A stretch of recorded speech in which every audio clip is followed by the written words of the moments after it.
Joining us now to discuss the latest situation in Gaza is Jeenah, who is the senior researcher at Mapungubwe Institute, and he joins us via a phone line. Naeem, thank you so much for joining us this evening here on SABC News. Perhaps if maybe you can start off by giving us the latest update coming out from the Middle East. I mean, we've heard, the latest coming out in terms of that Israeli strike on a hospital in Gaza. What are you hearing? Yes, so there was this strike on the hospital in which more than 500 people who were sheltering there in an Anglican hospital were killed, and a strike on the school as well. So those two in the past hour that took place, clear violations of international law and war crimes from the Israeli side targeting civilians. Looking at some of the reports coming out from the Middle East, I mean, some of the UN officials are saying that as much as you speak about a hospital that was struck and as well as a school, it seems as if that there is no safe place at the moment, especially in Gaza.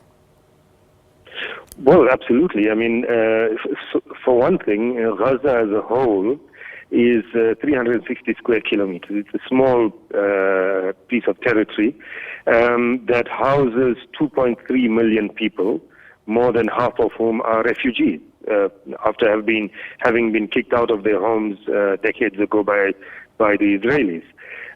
So it's one of the most densely populated places on earth.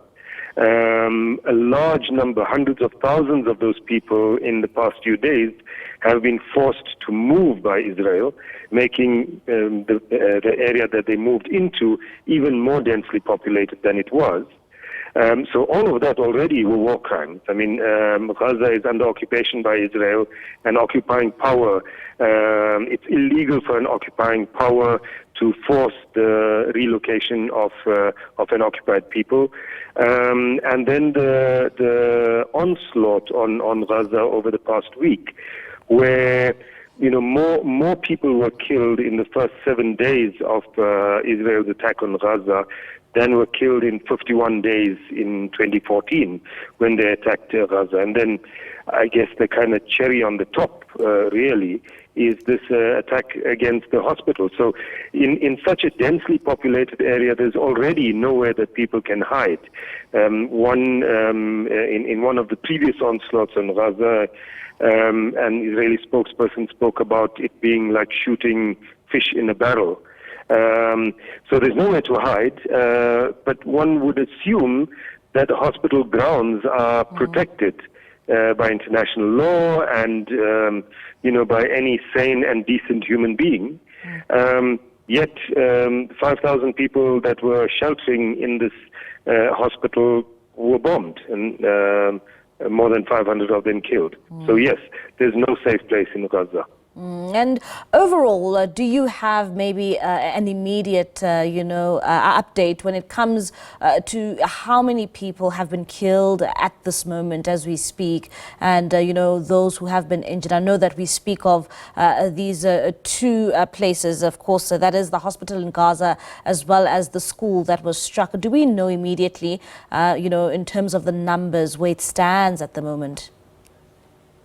So the total number of people killed in Gaza over the past just over a week has now, it was about 2 hours ago, it was around 3,000. So it's now gone closer to 3,600.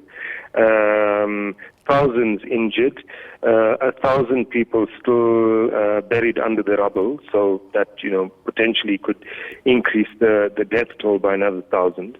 And that's what it's sitting at the moment, and there's no let up in terms of the attacks and the bombings on Gaza.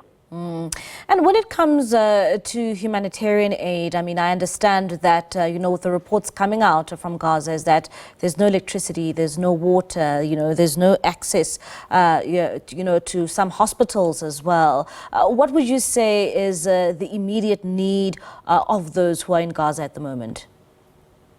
So all of those things that you mentioned, of course, are war crimes under international law. Cutting off the electricity and the water supply to an occupied population and population that is being bombed from the air, not allowing their free movement, etc., all of those things. It seems that the most urgent need is water. I mean, people are running out of water. The problem, of course, is that with no electricity, even if the Israelis allowed water to be supplied to Gaza now, there's no electricity for that to be. There's no fuel for that to be put into tankers and taken to where it's required, etc. So we're looking at a kind of humanitarian catastrophe right now that really can't be alleviated just by opening a tap or something like that. But water seems to be the most urgent need. Medicine is another big problem in the hospitals that are trying to treat people. They run out of basic medicines, and people are being operated on without anesthetic, etc. But certainly water is probably the most urgent, and food as well. And I'm sure, getting some of these supplies to those in need at the moment still remains a challenge. Well, it's not a challenge, it's impossible. The Israelis are not allowing anything to go in. I mean, the UN has trucks lined up waiting to go in. There's supplies, there's water, there's food, medicines, etc., waiting to cross the border into Gaza, and the Israelis are not allowing it. The border with Egypt, the Rafah border, the Israelis bombed twice and threatened the Egyptians not to open it. Not only not to open it, to not allow refugees to cross the border, which in itself is a war crime, but also not to allow it for aid to go through from Egypt into Gaza. So there's nothing going into Gaza. There's no medicines, no water, no electricity. Not even the UN is being allowed to take that in. So humanitarian aid is a fantasy right now for people in Gaza. It's not only not trickling in, it's impossible.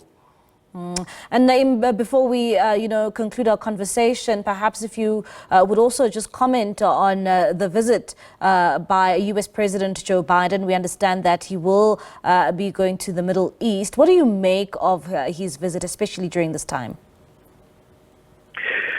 Well, according to his spokespersons, his visit was, his purpose was to express solidarity with Israel and to state again, as he has virtually every day in the past week and a half, that he and the United States are fully behind Israel and will support it to the very end.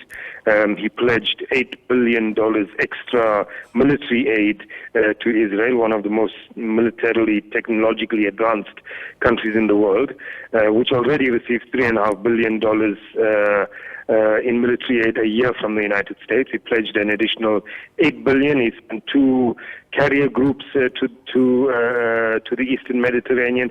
So his purpose there was to get together some Arab leaders, including the president of the Palestinian Authority, and in front of them to pledge his solidarity with Israel. One wonders now, after this heinous war crime of bombing a hospital, whether he's going to stick to that line, or whether he's going to say anything about the most critical thing that has happened. I think since last week Saturday, a hospital bombed and 500 people killed, and I think that the moral standing of the United States and of Biden and his White House will depend on how he responds to that. Naeem, thank you so much for that update. That is Naeem there he is Naeem Jeenah. Indeed, he is a senior researcher from the Mapungubwe Institute.